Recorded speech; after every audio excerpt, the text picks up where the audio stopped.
From UFOs to psychic powers and government conspiracies, history is riddled with unexplained events. You can turn back now or learn the stuff they don't want you to know. A production of iHeartRadio.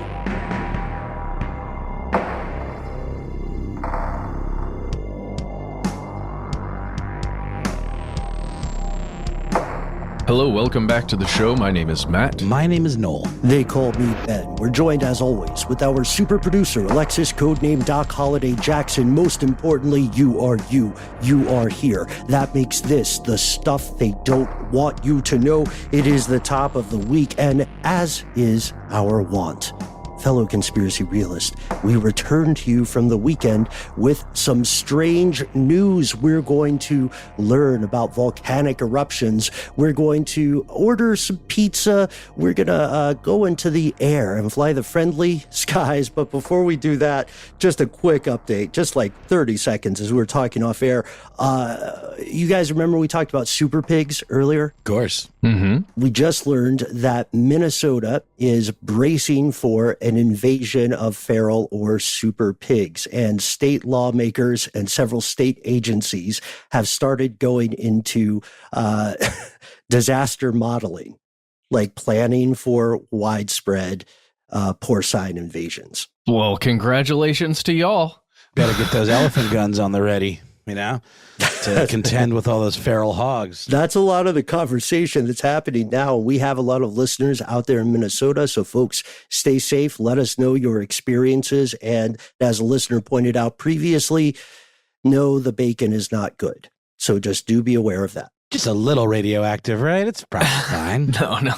There was another story recently about a pig-like species, but it's not a pig, but they were invading golf courses. Do you guys remember something about this? Oh, well, that's when there's a real problem. Once they start getting into the golf courses, yeah. That's gator country, golf courses. They need to respect the ecosystem. I don't think I even wrote it down in my list of articles here. Never mind. It's not even worth a mention because I can't think of what it was. They're not pigs. They're pig-like, and they were eating up golf courses, and it was a whole invasion deal, kind of like the super pigs thing that's going to happen. I guess he just got it. Gophers? No. I'm just joking. I was just thinking of, what is it, Caddyshack, about those pesky gopher? Well, one thing we can say that we're all very fortunate for, right now at least, is that an invasion of feral pigs will not affect you if you are in the air, right? Because pigs can't fly quite yet. Yeah, they won't affect you in there. They're called javelina. That's the type of creature. It's in Arizona, and they're destroying golf courses. Okay, let's jump to the skies. This is reporting coming out very recently. As of the one I'm going to look at primarily is an NPR article from November 10th. I'm going to take you back a little bit further into October to start the story. On Wednesday, October 4th, a plane took off, as planes do, from Stansted Airport in London, and it was on its way across the ocean to Orlando, Florida, to the international airport there. Now, as this plane is beginning to take off, it's just getting up to altitude, cruising altitude. The people on board noticed something a little weird. It was a lot louder than usual inside the plane, and it seemed to be a lot colder than usual while inside the plane. And they were trying to figure out what was going on. Now, this is very important before we get too far. This is a large Airbus plane that can carry hundreds of people if necessary. I think 170 passengers if it was full up. On this particular flight, there were only 9 passengers and 11 crew members on this flight. And they were mostly passengers, or they were all passengers of this particular events company that has not been named. At least I haven't seen it named. So it was like a small chartered flight, basically, of a large plane to go from London to Orlando. So this small group of people hear this weird thing. They're experiencing the cold. One of the crew members goes to the back of the plane because everybody's seated kind of near the primary exit seats there across the wings. You know what I'm talking about, guys? Yeah, of course. So most everybody is up there. It's a tiny group of people. One of the crew members goes to the back and notices something that you don't usually see on a plane. You guys think about the windows that you've seen, if you've ever flown on a plane, you've always got, if you're sitting in the window seat in particular, you notice that there's a pane of material like glass, right? And then there's a space, like an air pocket, and then another pane on the outside, right? Hopefully. Yeah, well, theoretically. They noticed that one of the panes on the outside was just flapping, just as they were reaching 13,000 feet in the air. And they're like, guys, this is probably not right. They continue checking out the plane. They're like, this is a safety hazard. This isn't good. We're, as we're raising up, right, that plane is pressurizing more and more and more. Mm-hmm. And if it gets too pressurized and there's not the safety of those two windows, potentially, we've all seen the movies, guys. Yeah, depressurizing a plane. Everybody gets sucked out of the emergency exit, like in Fight Club, Well, there's no way to predict exactly what could have happened if they would have continued rising up into the air to that cruising altitude of probably 30,000 feet, but it probably wouldn't have been good. So what they decided to do is turn around and head back and land again before, they continued on their journey. Well, when they landed, guys, they found some pretty disturbing things. Not only was there that one exterior window pane that was dislodged and flapping in the wind, there were two exterior panes right next to it that were completely missing. Jeez. What's going on? We have a gremlin? I don't. Right. Well, this was all, so the reports are saying 4 in total windows compromised. Is that correct? Yes, there was a fourth window that was also compromised. That wasn't, again, while they were on the craft, they could only really observe that one issue with that one window pane. Mm-hmm. And if it was completely dislodged and removed from the plane the way the other two were, and then the third one that was also, I think, missing was like further down on the plane, they wouldn't have been able to observe the problem at all. They would have just heard the loud sound, which was described, by the way, in the official reports as capable of damaging hearing. Like, it was that loud. Oh, that's a real flappity-doo. Okay. Well, it was just, that's a flappity-doo. Flippity gibbets. Yeah. So, just probably from the frequency of it, right? Because, the pressure and wind outside, absolutely insane. Oh, yeah. Yeah, but I guess my point is they wouldn't have noticed if that one wasn't still hanging on for dear life, right? Or they wouldn't have been able to make that determination as quickly. I thought that immediately. The other ones that were missing, depending on how clear these are, you might not clock that there was not that outer layer unless there was something amiss or something that, tipped off what was going on, like that sound and that visual. Absolutely or unless correct. You did some kind of pre-flight check, maybe. I'm just... not an aviator yet.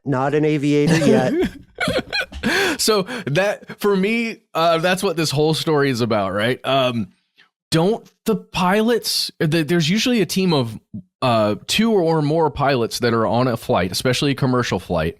Again, this is more of a private flight than a commercial flight, even though it's on a commercial craft. But still, the standard practice is for one of the pilots to do a full walk around on that aircraft, like on the tarmac, before they take off, anytime, anywhere. That is standard practice for any airline. Doesn't matter who you are. That occurs. How did it get missed? I don't know. I don't know how it got missed. Gosh, I feel like I'm jumping ahead too much, guys. Let me just give you a little more of the detail here of what occurred, or at least what was found after they landed, because this is important stuff. That aircraft was used in the filming of some kind of video content. Unsure really what it was. It seems to be promotional content, probably having to do with either a company or an airline or something, because the plane does appear to have, I don't know, some kind of special paint job on it. That's at least what it looks like to me. Maybe I'm incorrect there. Again, some of the reporting doesn't give specifics on like what the company was that was involved in either the flight or the filming. But there were these specialized lights being used in that filming to simulate the sun. So like, imagine sitting in an aircraft, like in an airplane like this, like one you would take with Delta, for instance, for anybody, in the US or American Airlines, sitting in that aircraft, than having a simulated light source outside that's supposed to mimic like the sunset or the sunrise, right? Coming in at a specific angle. But not like necessarily the like temperature of the sun, right? We're just talking more. Because in my mind, I'm immediately like thinking like it's melted the glue on the window bushings or whatever the hell you want to call them. Well, it's not the temperature of the sun, but these are particularly hot, very bright lights. The name of them, at least as mentioned in the official reports, is a Maxibrute 12. Okay. I wasn't proposing that a light on Earth could meet the temperature of the sun. But. Oh, well, the max surface temperature of these lights. So and actually, let's make sure I'm even saying this right, Alexis, because this is film lighting. But the maximum surface temperature of these lights, that means like I think if you touch the light itself, is 200 degrees Celsius. The ambient temperature is about 45 degrees Celsius. And we just talked about like that 40 to 45 degrees Celsius thing we were discussing photosynthesis. That's what was it, Ben? It was like 116, 120 something degrees around that. 200 degrees Celsius is like 390 something Fahrenheit. Just under 400 degrees Fahrenheit. But the ambient temperature, so like the temperature that's, and again, Alexis, correct me if I'm way off base here. I'm looking for you in the chat or on mic. Ambient temperature of a light like that would be the temperature that the air essentially gets around it or anything that light is hitting, right? Whatever depending on the this light distance. touches. Well, right? Yeah, depending on the distance from the actual light source. On a Maxibrute? Yeah. I've never really thought about the ambient temperature of a Maxibrute other than to tell actors not to touch it. But usually you would have it so far away from any talent that, because they do get really hot, but like all tungsten lights like that get super hot, which is especially like the bigger, like heavier wattage ones. Oh, yeah. So I'm not sure, but they get like they can burn you. Like I tell my students also not to touch them because they can burn you. Side note, and you don't have to answer this, Doc. How often do you find yourself having to tell actors not to touch things that are hot?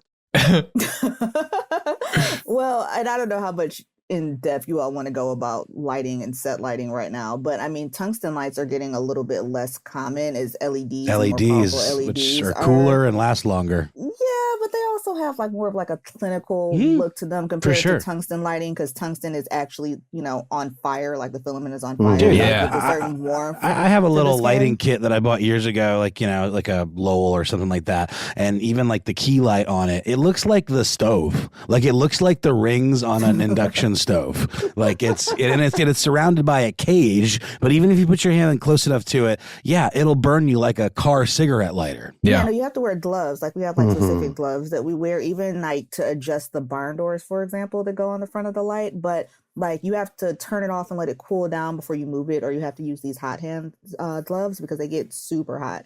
And I feel like most actors at this point probably know not to get too close to them, and especially with something like a Maxibrute, you wouldn't really have that near talent. Like usually when we use Maxibrutes, they're like way up top somewhere. Well, and Matt, in this case, the talent is the plane, so I guess that maybe they're not as concerned about the distance because there's nobody like out there close by to maybe put their hands on it. Well, the talent is inside the plane, right? So the plane in a way is your set. So got it. You're lighting the set, and in this case, a Maxibrute, which let's just describe it, guys. It's got 3 of these tungsten lamps across the top, right? And that's the first row. And then it goes down with those 3 lamps. I think it's 4 lamps. So 3, 3, 3, 3, right? And these are all very warm. And on the set, there were at least 6 of these Maxibrutes functioning simultaneously to simulate the sunlight. And according to Maxibrutes, like the actual official literature for the Maxibrute, it needs to be a minimum of 10 meters away from anything that's being lit. So the object that light is hitting. In this case, it appears that these lights, these 6 crazy powerful lights, were closer than 10 meters to the plane itself. So not the actors weren't closer than 10 meters, but the plane itself was closer than 10 meters. Question.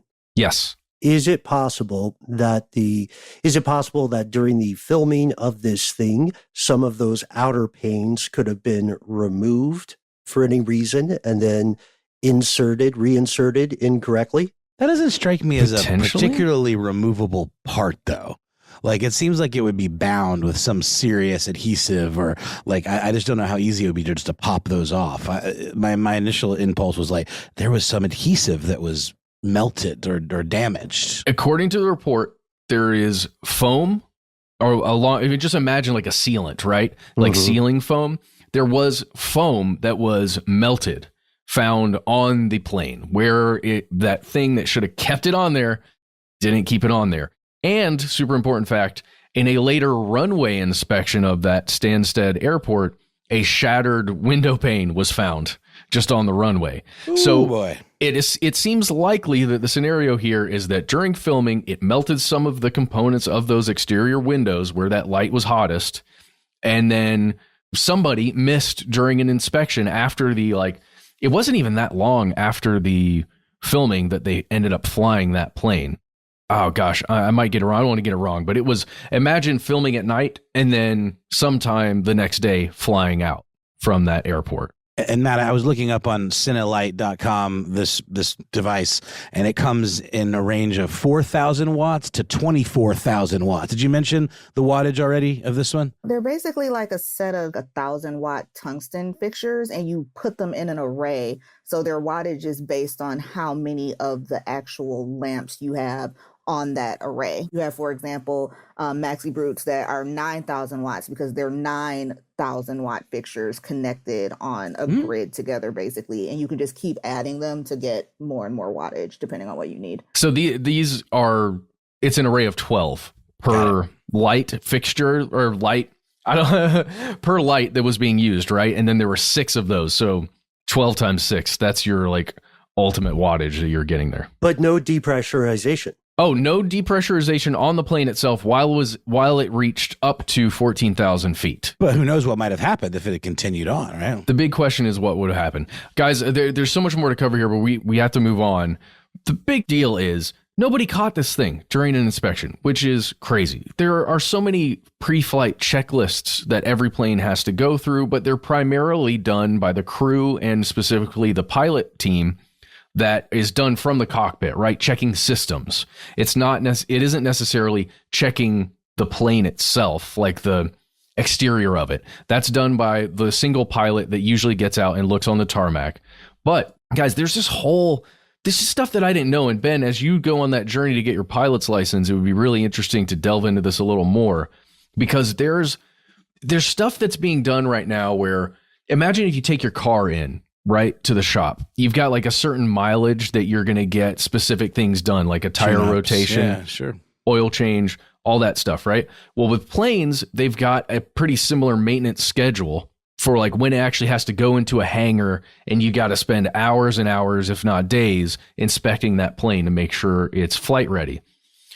Delta, we're going to shout out Delta because they're kind of the Atlanta company and that we're all aware of, and we've got some friends and family that work with that company. They're doing something really interesting in attempting to replace a lot of the human hours that go into the maintenance and inspections of planes, replacing it with drones that actually imagine a huge 3D scan of an airplane to make sure everything is intact and in working order. I thought that was a really cool tidbit of information, but it's also, but here's the thing. Would you guys feel more comfortable knowing a specialized set of human eyes that flies planes on a regular basis, looked at that plane, inspected it before you took off, or if a drone used its internal systems to scan it? To be honest with you, man, I think that that Pandora's jar has already been a bit unscrewed. A lot of commercial pilots are kind of there to help human passengers feel the same thing you're describing, like a human is in charge of this. The human pilots use a lot of software, right, to get a plane in the air. And the real art of it with commercial aircraft is landing the thing, right, or being on hand if something goes wrong. So it makes sense from the company's perspective to use drones, but to your point, it also makes sense, especially in the inspection stages, to for a company to lean into that and say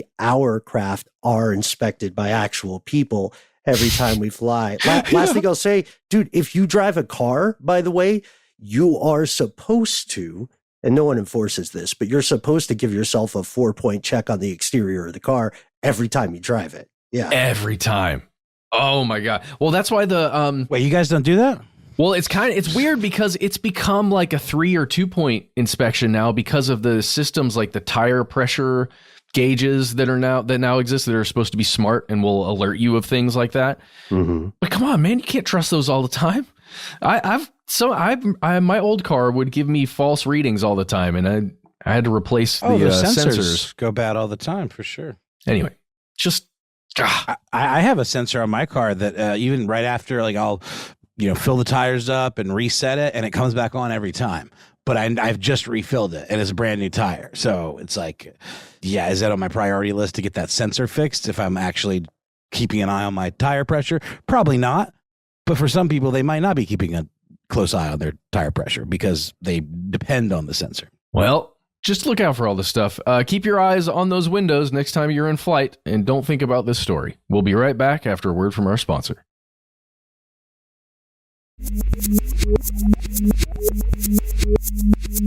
And we're back. Hey guys, you guys want to have a pizza party? Usually, are we firing everyone? It's the best way to fire everyone in a company. It would appear so. Keep your eyes on YouTube for that Easter egg to pay dividends. But speaking of paying dividends, Domino's did that entirely by accident in the form of one of these larger than life promotional things. You guys remember like endless shrimp at Red Lobster? Oh yeah, Lobster Fest. I have a couple of avant-garde sketches about that. Also, shout out Endless Breadsticks, Olive Garden, endless anything. We know there's finite amounts of this stuff. Finnegan's. For sure. The Internet Today fellas did this story that I'm about to talk about, but they referenced how Red Lobster's sales have been, or their foot traffic rather, has been up like 4% year over year, but their sales are down like $10 million and something because of all the free shrimp they're giving away. So this story is not about free shrimp. It's about free pizza.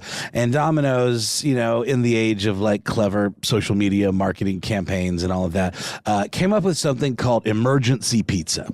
It was a promotion where you get a code and it's sort of like wimpy. It's like, I'll gladly pay you Tuesday for a hamburger today. Only it's more like, I'll give you a hamburger Tuesday and I'll give you this voucher today.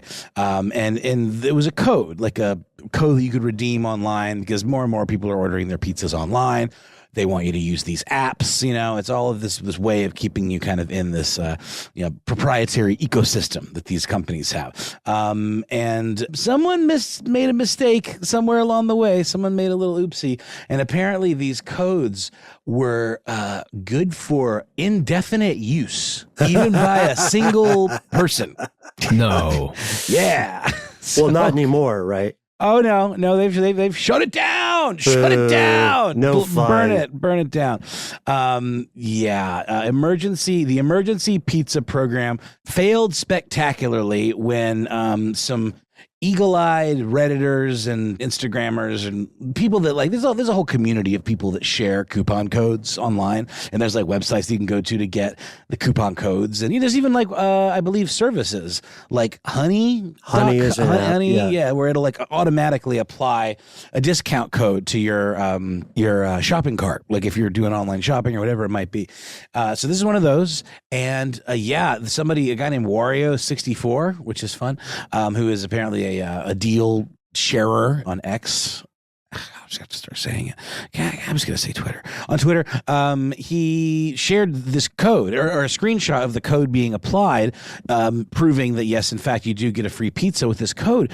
But then that code was passed around the internet. And I have seen that is sort of the way these deal things work, is maybe you find one of these codes online, maybe it'll work for you, maybe it won't. They must have some sort of number attached to it, like it can only be used so many times and there has to be a new code generated. But apparently no such safeguard was involved in this promotion.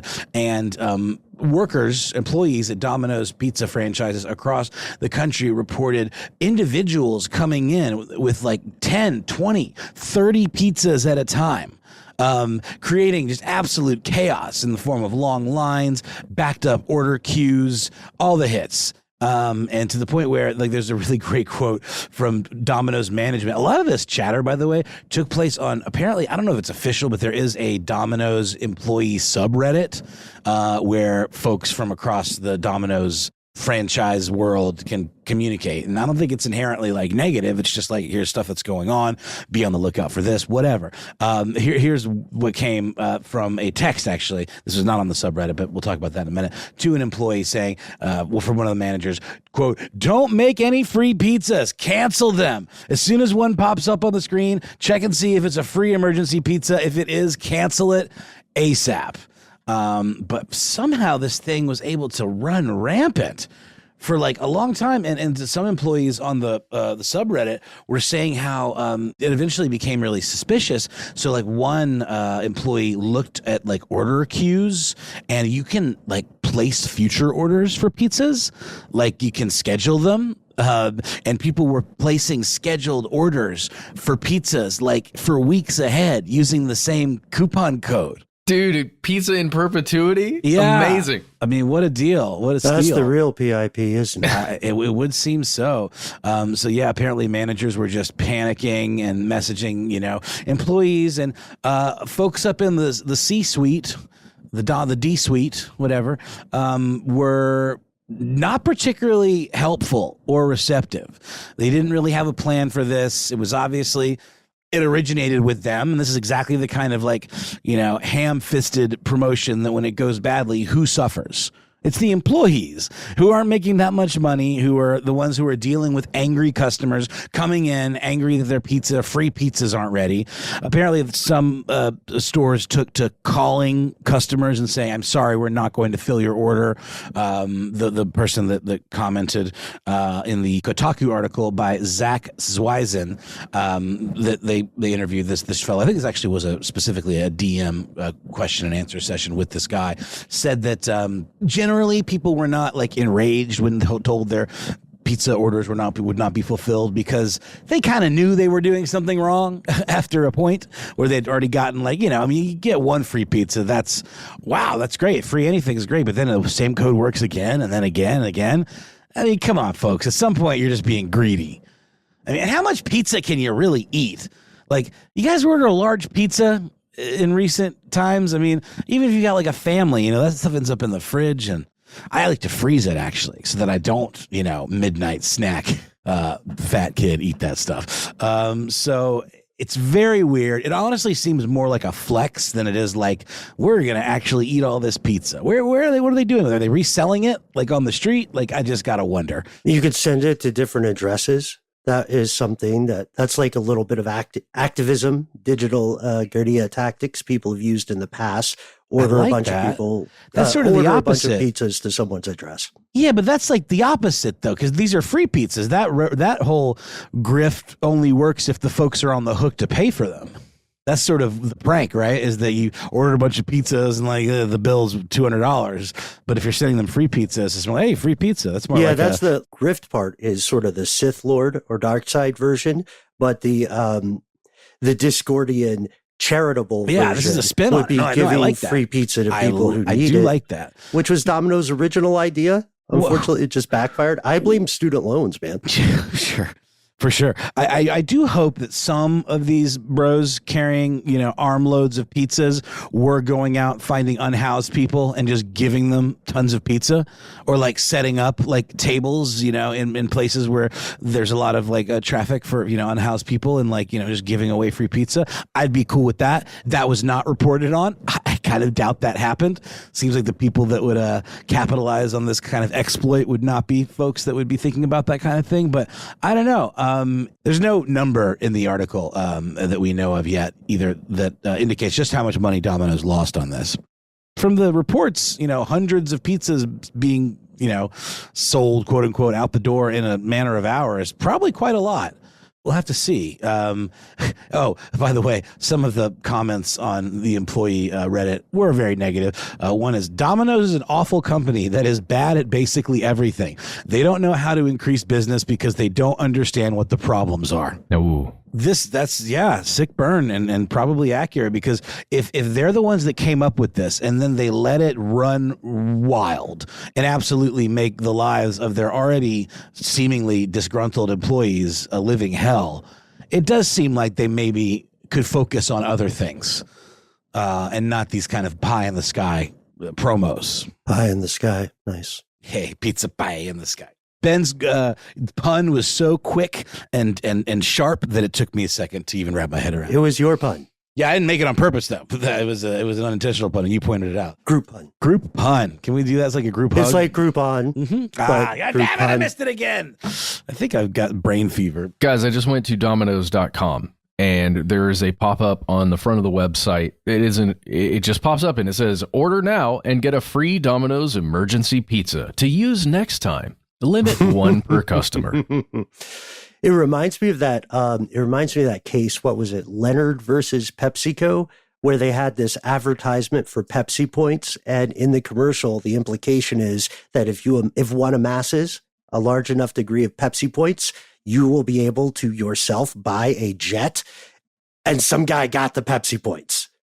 Yeah. And Pepsi was like, we don't actually have a jet for you. Would it have been a Pepsi jet? Dang. It was a huge court case. Really? So it's just another case of over-promising and under-delivering. And I mean, I guess if it was, do you think they added that limit one per customer? That seems like the kind of thing that would always be in the boilerplate language for any deal like this. And honestly, do you think, though, that because of that limit one per customer in the language, they could ultimately seek retribution from the folks that exploited this boo-boo? It'd be a very bad look. It'd be difficult to even litigate that, because then you have to track down a code that could have been, there are 1,000 ways to spoof it, right? So yeah, no way of tying it to an individual. Yeah. Mm-hmm. And pizza places, I think pizza shops generally have a pretty good margin in comparison to other restaurants. So like, isn't that why if you go to any large pizza chain, they're inevitably going to have a pop-up deal like Matt, you just described? You get into there and then, you go to Marco's or Little Caesars. Where are the other ones? Pizza Hut, Domino's. Mm-hmm. And they'll say, oh, you're buying a medium pizza. Do you want a large pizza too? What about some crazy bread? Or when's the last time you had chicken wings? You can't afford not to get the meal deal, honestly.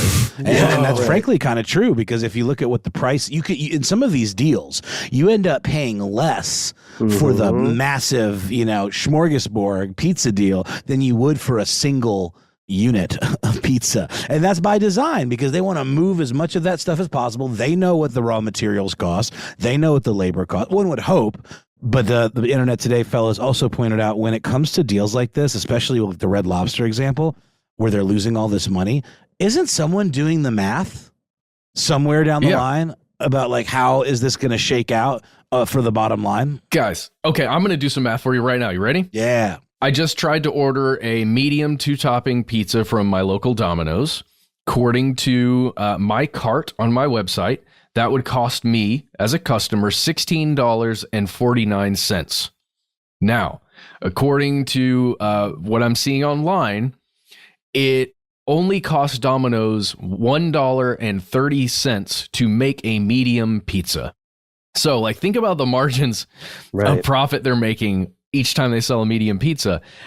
So, really, they're losing less than $2 a pop per medium pizza that they sold during that thing, but there's other costs involved too. Right. The labor, as we said earlier, I think that's one of the things we're all very concerned about, the people who are already having really difficult underpaid jobs. There's that meme, that macro image that came out with a just flood of pizzas going down a chute. And did you guys see that one? I think it's in several of the articles. But I can't remember the provenance of it, but it is illustrative of the problem. Whenever you look at a big business, you have to ask where their revenue is coming from and how much you know about the profit margins. Because, like, where are you most likely to eat popcorn? In your house, from your microwave, or at a movie theater. And, where the markup is insane. Right. And there's a history to all of this. It reminds me too, this is a little different, but it's just in terms of like businesses knowing how their models should work. and if that even is being honest. Like the idea of I'm showing up to get my rental car and we don't have any rental cars. It's like a Seinfeld bit, but it's real. And it's like, well, why did I make a reservation? What's the point of the reservation if it's not actually managing the inventory that you have? And maybe there's somebody higher up in an organization like that could explain other, mitigating circumstances that would lead to that. Maybe people not returning things or whatever. I mean, see also plane tickets, dude. Oh, like yeah. You buy a plane ticket now, you have to pay a premium to get a, quote, refundable plane ticket, because otherwise the implication is that reservation may leave you SOL if they have overbooked the flight, which does happen, or if there are, for instance, some dodgy windows. But why would they overbook the flight? There's a finite number of seats. Who's making that call? How is that allowed in whatever booking algorithm they have? I don't know, but it happens all the time. We got to stick with Delta. We got to get our medallions, you guys. We got to be like John Hodgman when he wrote that book. What did he get? Do you guys remember John? Diamond medallion. Diamond medallion. One day. Well, I think we've had our pizza party for the day. So let's hear some ads, and then we'll be back with another piece of strange news.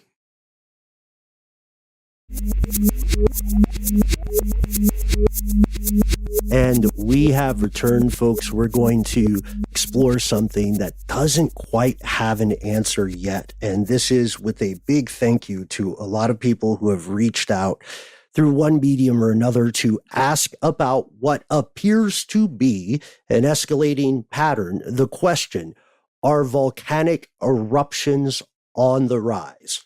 Or is human civilization only able to notice them more often? Before we get into it, does anybody care to make an opening guess? Oh, gosh. Yeah. No, I don't. I couldn't possibly. I'll go ahead and say there are more volcanoes erupting, just to give us a baseline. There are, and that's smart, Matt, because it also depends on what our time scale is, right? Are we talking about more volcanoes erupting compared to 1950, or are we talking about more volcanoes erupting compared to the early formation of the Earth? You know what I mean? Let's go by hundreds of years. Let's go by centuries. All right. So recently, this became pretty important to a lot of people. As we were recording right now, parts of Iceland are being evacuated due to concerns about earthquakes that may preface a volcanic eruption. Part of Italy has also run into this issue. The largest volcano in all of Eurasia erupted quite recently, spewing tons and tons of smoke that disrupted travel across the Pacific Ocean. So we all know the Smithsonian, right? They make all kinds of things. They're most famous for making museums here in the U.S. And magazines, right? And magazines, yeah. I should have said that too. I am subscribed. They also are super into volcanoes. The Smithsonian Institution created the Global Volcanism Program. It's a database of pretty much all the eruptions that humans can prove for the past 12,000 years. And they're an excellent resource. If you want to check out their website, you can see a running tally of volcanic eruptions, and you can get some pretty interesting numbers as well. Right now, they're saying 46 volcanoes were in what they call continuing eruption status as of October 11th of 2023. That doesn't mean everyone is a huge barnstormer, right? Some of them are just Earth's little farts. They're little silent but deadly parts of this beautiful Gaia superorganism. You guys remember that Herzog documentary, Into the Inferno? Yes, yeah. Of course. How could I forget? Mm-hmm. It is the earth screaming out in pain. Yeah, and it's strange because, we've seen this happen before. In 2022, humans being great pattern recognizers said, holy smokes, there is a coordinated series of attacks on U.S. food manufacturers. And that turned out to be more a consequence of people paying attention to isolated and not uncommon events. The question here is, I don't know. When I first started looking into this, I was full on certain disaster was on the way. There was a study that came out in summer of this year that said, yes, volcanic eruptions are increasing. And I immediately thought something I think a lot of our fellow non-volcanologists think, which is Ring of Fire, right? Not just the Johnny Cash song. Do we all remember the Ring of Fire? It burns, burns, burns. Mm-hmm. That's all I remember. In the world of volcanology and people who study tectonic plates, the Ring of Fire describes the land masses encircling the sort of like the top three sides of the Pacific Ocean. And these places have a lot of volcanic activity historically. So there's long been a fear or collection of theories that a ton of eruptions in that Ring of Fire could signal other larger natural disasters, the kind of stuff that would trigger, for instance, fault lines, like the San Andreas fault line, other phenomenal, in the worst way, disasters such as typhoons, such as, what is it? That geyser in Yellowstone, right? Triggering stuff like that, because these systems are all interconnected. And it turns out that, I don't know. So I'm reading a lot of sort of calm down things, like from Statista, which recently, just 3 hours ago before we recorded, released the following statement. A total of 30 countries, overseas territories, and departments have seen volcanic eruptions of all levels in 2023 so far.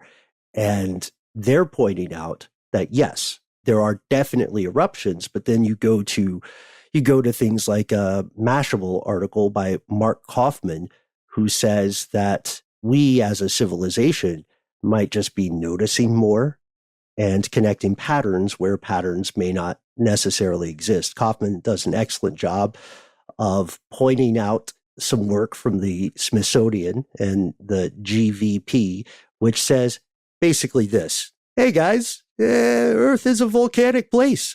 Every single day, there's like 40, 50 volcanoes erupting to some level everywhere.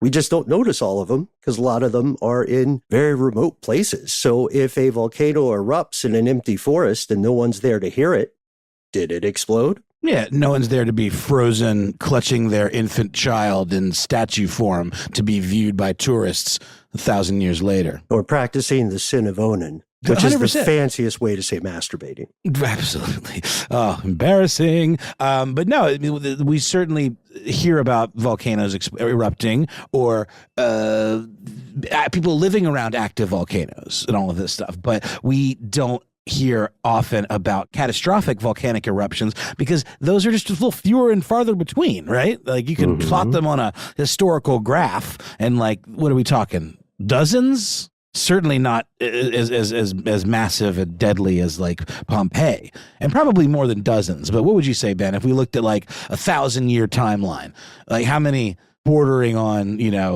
just decimating events are we talking in terms of volcanic eruptions? Ooh, that's tough to guess. You know what? Is. Let's get back with that one maybe later in this week or the next, because that is something worth diving in. We'll actually have to re-listen to our Yellowstone, our Yellowstone episode from how long ago was that, Matt? How many years ago was that? I have no idea. I was just thinking about Mount St. Helens, and that was back before we were born. Mm-hmm. Can I just say, though, I did look up list of volcanic eruptions by death toll, and it's a sizable scroll, but it's not pages and pages and pages at all. Well, they're only counting human deaths. I know, but I'm just saying, like, that's, we don't, these things don't happen every day. Right. I mean, eruptions happen every day, but an eruption is not necessarily a catastrophe. Correct. We could even argue that these fiery farts of the earth are a good sign for the world. We'll be careful with that. We'll see why as we end this. But the majority of planet Earth's surface is of volcanic origin. The Earth needs to churn out new rock and build new land masses. And that's why sometimes islands just surface in the middle of nowhere, in the middle of the Pacific. Someone's sailing by, or nowadays someone's looking at a satellite and they go, hey, that wasn't here before. You know what I mean? And surely, I imagine at this point, surely there's like a crack team of people who have a flag and they just go to that new island and put their flag down first. Let us know if you've ever been part of that crack team in case podcasting doesn't work out for us. We're real go-getters. Here's the issue, though. It made me think of our fracking episode and our exploration of fracking years and years back, which turned out to be correct. The Earth being a connected, large system of processes, right? That all interact, right? They are vulnerable to the efforts of humanity. So fracking can damage water tables. Fracking, in some cases, may make conditions more favorable for an earthquake. The question then is there any possibility that human action in the age of the Anthropocene could be leading to increased volcanic activity? Right now, scientists are divided on that, which I think is double plus on good. It's not great. Not a great, cool thing. I mean, I guess in the same way that maybe plants are going to stop making their own food, right? Like things are changing, not necessarily for the better. Well, that's a good question, because that's something we talked about in depth in the photosynthesis episode. Is this something that should be a reason for alarm? Is this being overreported? I don't know. Noel, Matt, what do you guys think? Yeah. Stop reporting on the volcanoes. They're just doing their own thing, man. No, I'm just joking. The Iceland stuff is really scary when civilization is closer to, the epicenter of where some of these eruptions are going to occur. I don't know. It's exciting. Volcanoes are exciting, and they're not even a fraction as depressing as most of the stuff that's happening in the news. So I say more volcanoes. Right. All right. Right on. Dude, the highest human death toll volcanic eruption was much more recent than Mount Vesuvius? Yes. It was in the 1800s in Indonesia. I had no idea. Mount Tambora, 71,000 to 250,000 dead. Wait, really? Yeah, I'd never even heard of that. I mean, that's on me, but it's referred to as the year without a summer. Yeah, wow. Ring of Fire. The sky went dark, This stuff is real, and the problem is, similar to predicting earthquakes, scientists don't have a big window at this point, right? We can see which conditions may be favorable for an earthquake or an eruption. We can see what might be indicative of a future disaster, but we can't really predict it very far out, and we certainly can't stop them. There's not an eruption killer at this point. It's very much that the humans are the prey in this natural process. And right now, to what you were saying, Matt, just 30 minutes ago, this happened while we were recording, Iceland is predicting a significant likelihood of a volcanic eruption within several days in southwestern Iceland, and hundreds of earthquakes are shaking the region. We don't know what's going to happen. If you're a conspiracy realist tuning in Iceland, let us know what's going on the ground. I know we'd all love to visit there one day. Please be safe. Please do your best to alert your pilot if the window looks dodgy. Please also remember that the people who work delivering and making pizzas are just like you and should not be the victim of untoward things. In the meantime, we hope this finds you well. Join us later this week. We're going to be diving into some very, very special events and a sad anniversary too. Happy Thanksgiving to everybody. This is also, this week marks 60 years since the assassination of John F. Kennedy. We have a very special interview on the way this Wednesday. Believe it or not, is it okay for us to say this on air? I think so. I'm excited. We are talking to a legendary actor, director, producer, activist, and an expert on the JFK assassination, none other than Mr. Rob Reiner. And director of one of my favorite films of all time, This is Spinal Tap. Dude, that's going to be great. So Excited. Look for it this Wednesday as you're hearing this, November 22nd. Do you know who killed Kennedy? If so, hit us up. We can't wait to learn more. Yeah. But you can use a fake name or use one of those email spoofer dealies, or at the very least a VPN. And you can find us on the internet to let us know. We are Conspiracy Stuff on YouTube, on Facebook, and on X, FKA Twitter. We're Conspiracy Stuff Show on Instagram and TikTok. We also have a number. It is 1-833-STDWYTK. Put it in your contacts. It might call you back if you choose to call it. When you do call it, you get 3 minutes. Give yourself a cool nickname and let us know if we can use one of your messages and your voice on the air. Hey, if you don't want to do any of that, why not instead shoot us an email? We read every single email we get. Send us the links, send us the photos, take us to the edge of the rabbit hole. We will do the rest. Conspiracy@iHeartRadio.com.